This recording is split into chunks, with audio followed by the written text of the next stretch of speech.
اگلا سوال ہے جی، یہ جس نے بھیجا ہے وہ اس نے سنا ہوگا یقیناً کہ جو ہندو قسم کے لوگ ہیں نا یا ملحدین وغیرہ، اچھا، وہ یہ اعتراضات کرتے ہیں کہ یار آپ مسلمان دوسروں کو مشرک کہہ دیتے ہیں، بالخصوص ہندوؤں کو، جبکہ کام آپ کے بھی سارے فزیکلی دیکھنے میں تو ویسے ہی ہیں۔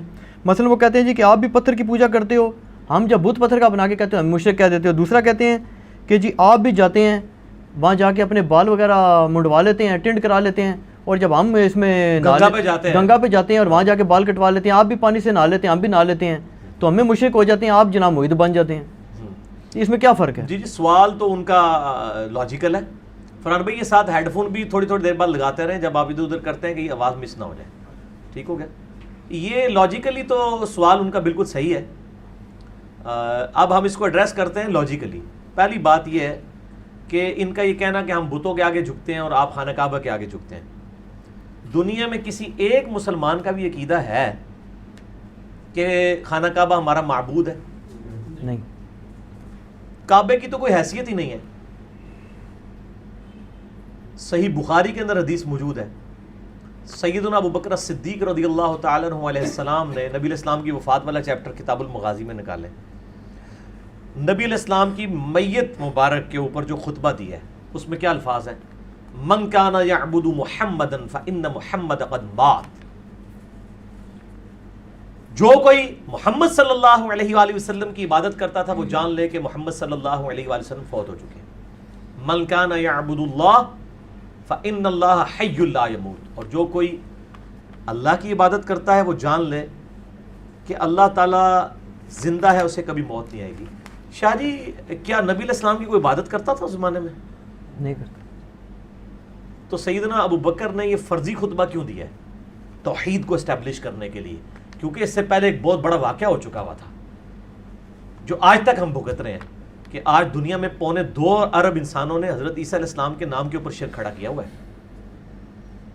تو حضرت عیسیٰ علیہ السلام کے نام پہ ان کا قصور نہیں ہے، کہیں ایسا نہ ہو کہ عیسیٰ علیہ السلام کے بعد نبی علیہ السلام کی امت بھی ان کے ساتھ وہی کام نہ شروع کر دے۔ جو صحیح بخاری میں حدیث ہے، دیکھنا میری شان کو اس طرح بلند نہ کرنا جیسے عیسائیوں نے حضرت عیسیٰ علیہ السلام کو ڈیوینٹی میں کلیم کر دیا، میں اللہ کا بندہ اور اس کا رسول ہوں، مجھے اللہ کا بندہ اور اس کا رسول کہنا۔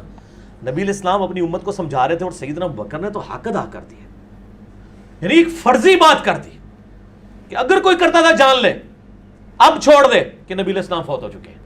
جو فوت ہو جائے، جسے موت آ جائے، اس کی عبادت نہیں ہو سکتی، اللہ زندہ ہے، اس کو موت نہیں آئے گی۔ تو نبی علیہ السلام کے بارے میں ڈیوینٹی نہیں کلیم کی امت نے۔ رہا کعبہ، تو مسند احمد میں صحیح سند کے ساتھ حدیث موجود ہے کہ نبی علیہ السلام نے خانہ کعبے کو مخاطب کر کے کہا کہ اے کعبۃ اللہ تیری بڑی عزت ہے، لیکن اللہ کے نزدیک ایک مسلمان کا دل دکھانا اس سے زیادہ بڑا جرم ہے کہ کوئی شخص کعبے کی اینٹ سے اینٹ بجا دے، وہ چھوٹا جرم ہے۔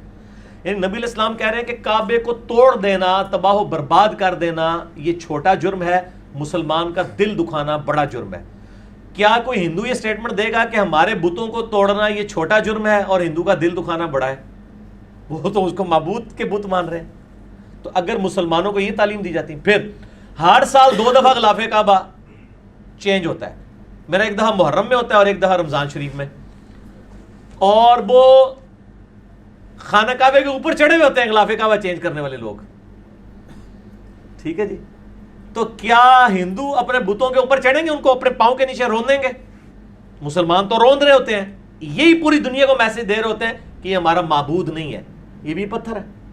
پھر بخاری و مسلم میں حدیث ہے، سیدنا عمر نے کعبے کی تو چلے، کعبہ تو جاج ابن یوسف نے بنایا ہوا ہے نا، پتھر تو جاج ابن یوسف کے ہیں جو آخری تعمیر ہوئی ہے۔ خانہ کعبے میں صرف ایک پتھر ہے جو متبرک ہے، آسمان سے اتارا گیا یاقوت ہے، جو جامع ترمذی میں حدیث ہے، وہ ہے حجر اسود جی، باقی سارے دنیا کے پتھر ہیں، وہ جنت کا پتھر ہے، اسی لیے چومنا بھی صرف اس کو ہوتا ہے اور کسی پتھر کو چومنا نہیں ہوتا۔ تو جنتی پتھر جو اس میں نصب ہے حجر اسود، اس کے بارے میں بخاری مسلم میں حدیث ہے، سیدنا عمر طواف کعبہ کے دوران اس کے پاس آئے اور کہا ہے حجر اسود تو ایک پتھر ہی ہے، نہ کسی کو نفع دے سکتا ہے نہ نقصان۔ کیا ہندو اپنے بتوں کہتے ہیں پتھر ہی ہو، تسی کیا کر سکتے ہو؟ اگر یہ وہ کہنا شروع کر دیں تو ہمارے والی ڈاکٹرائن پہ عمل کریں گے نا۔ باقی کعبے کے پتھروں کی تو کوئی حیثیت ہی نہیں ہے، حجر اسود کو سیدنا عمر بخاری مسلم دونوں میں کہہ رہے ہیں تو ایک پتھر ہے، نہ نفع دے سکتا ہے نقصان۔ اگر میں نبی علیہ السلام کو چومتے ہوئے نہ دیکھتا تو نہ چومتا۔ ایک چیز کلیئر کر دی، یہ نفع نقصان نہیں دے سکتا، چومنا ایک سنت ہے۔ جیسے قبلہ سمبل آف یونٹی ہے، جسٹ ہم قبلے کو سجدہ نہیں کر رہے ہوتے، قبلے کی طرف سجدہ کر رہے ہوتے ہیں، ٹھیک ہے، تاکہ مسلمانوں کا ایک سمبل آف یونٹی رہے، نہ کہ یہ کہ ہم اس کے آگے اس کو پتھر سمجھ کے تو اس کو سجدہ کر رہے ہوتے ہیں، نعوذ باللہ، ورنہ وہ تو قبلے کے جو اپنے پتھر ہیں وہ تو دنیاوی ہیں، اس میں جو سب سے متبرک پتھر ہے اس کا سٹیٹس حضرت عمر نے کلیئر کر دیا، باقی پتھر تو کس شمار میں ہے پھر جب حجر اسود کا ہی ہے۔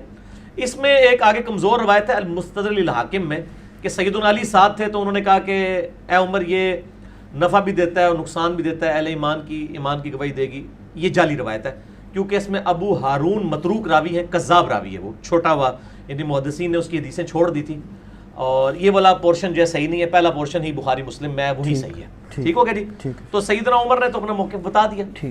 اب آ جائیں گنگا پہ نہانے کا، گنگا کی سند کوئی کتابوں میں نازل نہیں ہوئی ہے، اور الہامی کتابوں کے اندر زمزم کی سند موجود ہے، زمزم کا ذکر تورات کے اندر بھی موجود ہے، آج بھی آپ اولڈ ٹیسٹمنٹ نکال کے دیکھ لیں، اور ہماری احادیث کے اندر بھی موجود ہے، اور باقی بال منڈوانا یہ ساری چیزیں چلیں یہ چھوٹی ثانوی حیثیت ہے، اصل چیز ہے توحید کا مسئلہ، اور وہ یہ کہ ہم خانہ کعبہ کو نہیں پوجتے، کوئی دنیا کا مسلمان خانہ کعبہ کو اپنا معبود نہیں سمجھتا۔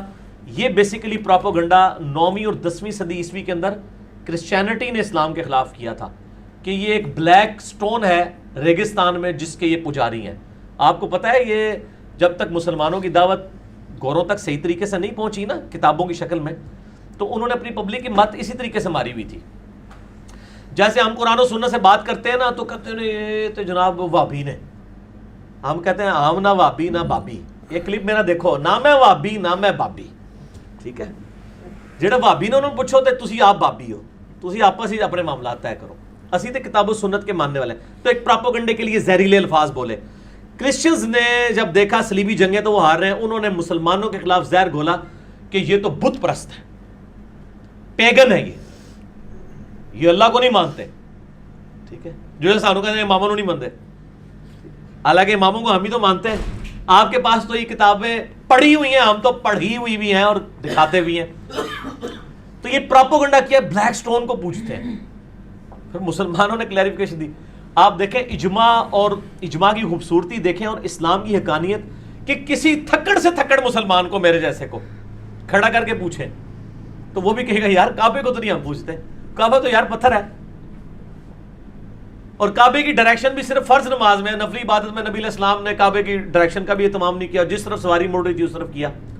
حضرت بلال کو خانہ کعبے کے چھت کے اوپر چڑھا کے جو ہے وہ اذان دلوائی۔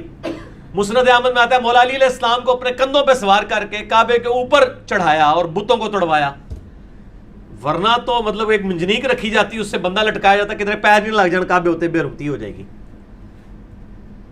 اور پریکٹیکلی مسلمانوں نے نعوذ باللہ جو کچھ کعبے کے ساتھ کیا ہے، یزید نے اور حجاج بن یوسف نے، اس نے تو رہی سے ہی کسر بھی نکال دی، اب بھی کسی کو یقین نہیں آتا۔ گو وہ ایک نیگیٹو کام تھا، لیکن میں یہ بتانا چاہ رہا ہوں کہ وہ انہوں نے اس چیز کی پرواہ نہیں کی ہے، ٹھیک، تو یہ ان کا موقف بالکل باطل ہے، ٹھیک ہے۔ ہو گیا۔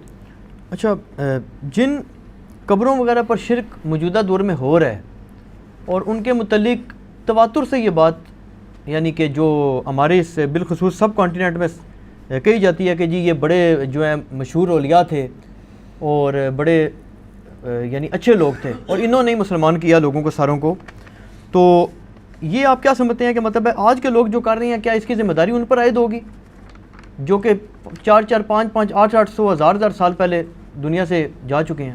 دیکھیں جی یہ جو 800 1000 سال پہلے جا چکے ہیں نا جی، ان سے پہلے تو ہمیں ان بزرگوں کو پکڑنا چاہیے جو 800 سال والوں سے بھی پہلے 500 سال پہلے گزر چکے ہیں، یہ صحابہ تابعین تبع تابعین، امام بخاری امام مسلم، جن کی اتھینٹسٹی ہے دنیا میں، جن کی کتابیں مانی جاتی ہیں۔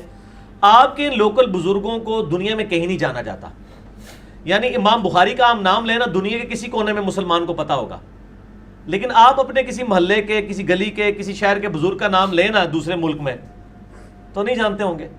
لہٰذا یہ سارے لوکلائزڈ لوگ ہیں، یعنی انٹرنیشنل لیول کے لوگ نہیں ہیں یہ۔ باقی رہا کہ ان کے عقائد کیا تھے، ہمیں اس کی ڈیٹیل میں جانے کی ضرورت نہیں۔ ان کی کتابیں جو ہم تک پہنچی ہیں وہ ٹیمپرڈ فارم میں بھی ہو سکتی ہیں، اس میں عقائد تو کتاب و سنت کے خلاف ہے، ان کے بارے میں ہم اس لیے حکم نہیں لگا سکتے، وہ ہمارے سامنے موجود نہیں ہے، عین ممکن ہے ان کی کتاب ہی نہ ہو۔ کتنی گستاخانہ عبارتیں میں نے ہائی لائٹ کی ہیں مسئلہ 71B کے اندر انڈیا اور پاکستان کے بزرگوں کی 19 گستاخانہ عبارات کا تحقیقی جائزہ. اگر ان کی یہ ضد ہے کہ یہ کتابیں ان کی ہیں تو یہ بڑا خطرناک معاملہ ہو جائے گا. ہمارا موقف یہ ہے کہ جو مر چکا ہے اپنے انجام کو پہنچ چکا ہے, اچھا یا برا اللہ تعالیٰ کے سپرد. ہم کسی کے بارے میں کوئی نیگیٹو بات نہیں کرتے اور کسی کے بارے میں ایسی پازیٹیو بات بھی نہیں کرتے کہ کل کو ہمیں اللہ کے حضور جواب دے ہونا پڑے. ہم خاموشی اختیار کرتے ہیں. ہم آج کے دور کے لوگ جو عقائد لے کے آئیں گے ان کو کتاب و سنت کے اوپر پیش کریں گے. پرانے لوگوں کا معاملہ جو ہے نا وہ ان کے ساتھ رہنے دیں. آپ تعلیمات کو ڈسکس کریں کہ یہ تعلیم ہے. ہم تو کہتے ہیں ان کے بارے میں جو چیزیں منسوب کر رہے ہیں وہ صحیح سند سے ثابت ہی نہیں ہے. آپ سے میں پوچھتا ہوں, اس دنیا میں سب سے بڑے بزرگ وہ ہیں جن کو سب سے زیادہ لوگ مان رہے ہیں. انسانوں میں وہ بزرگ کون ہیں؟ حضرت عیسیٰ علیہ نبی علیہ السلام. ہمارے نبی علیہ السلام کو کم لوگ مانتے ہیں کیونکہ عیسیٰ ابن مریم کو 2.25 ارب عیسائی بھی مان رہے ہیں اور 1.5 ارب مسلمان بھی مان رہے ہیں. ان کے ماننے والے, ماننے سے مراد as a personality, as a prophet جو بھی ہے اس میں ٹیمپرڈ فارم ملا ہوا. لیکن دنیا میں سب سے زیادہ شرک کس کے نام پہ کھڑا ہوا ہے؟ عیسیٰ علیہ السلام کے نام. بیگوٹن سن آف گاڈ, گاڈ انکارنیٹس, یہ سارا کچھ بولا جاتا ہے. لیکن کیا عیسیٰ علیہ السلام کے بارے میں ہم یہ کہہ سکتے ہیں کہ نعوذ باللہ ان کی یہ تعلیمات تھی؟ قطعاً. اگرچہ ان کی طرف منسوب تعلیمات شرکیاں ہیں لیکن قرآن ان کے دفاع پہ کھڑا ہوا ہے. کھڑا, ٹھیک ہے. باقی کسی بزرگ کے بارے میں قرآن نہیں کھڑا ہوا, اس لیے ان کے بارے میں ہم خاموشی اختیار کرتے ہیں. عیسیٰ علیہ السلام کا ہم گج وج کے دفاع کریں گے وجیہن فی الدنیا والآخرہ. اللہ نے قرآن میں کہا ہے لقد کفر الذین قالوا ان اللہ هو المسیح ابن مریم. بے شک وہ کافر ہیں جو کہہ رہے ہیں کہ عیسیٰ ابن مریم جو ہیں وہ اللہ ہی تھے. وقال المسیح, جبکہ مسیح تو خود کہتے تھے یا بنی اسرائیل اعبدوا اللہ ربی و ربکم, اے بنی اسرائیل عبادت کرو اس اللہ کی جو تمہارا بھی رب ہے اور میرا بھی. انہ من یشرک باللہ فقد حرم اللہ علیہ الجنہ ومأواہ النار وما للظالمین من انصار. بے شک جو کوئی شرک کرے گا اللہ نے اس پہ جنت حرام کر دی, اس کا ٹھکانہ دوزخ ہے, وہاں اس کا کوئی مددگار نہیں ہوگا. عیسیٰ ابن مریم کی طرف سے تو میرے رب نے گواہی دے دی ہے, عیسیٰ ابن مریم کا دفاع تو میں ہر جگہ پہ کروں گا. باقی کسی شخص کا دفاع ہم اس لیے نہیں کریں گے کہ دونوں طرف باتیں موجود ہیں. ہم نہ نیگیٹولی کرتے ہیں نہ پازیٹیولی.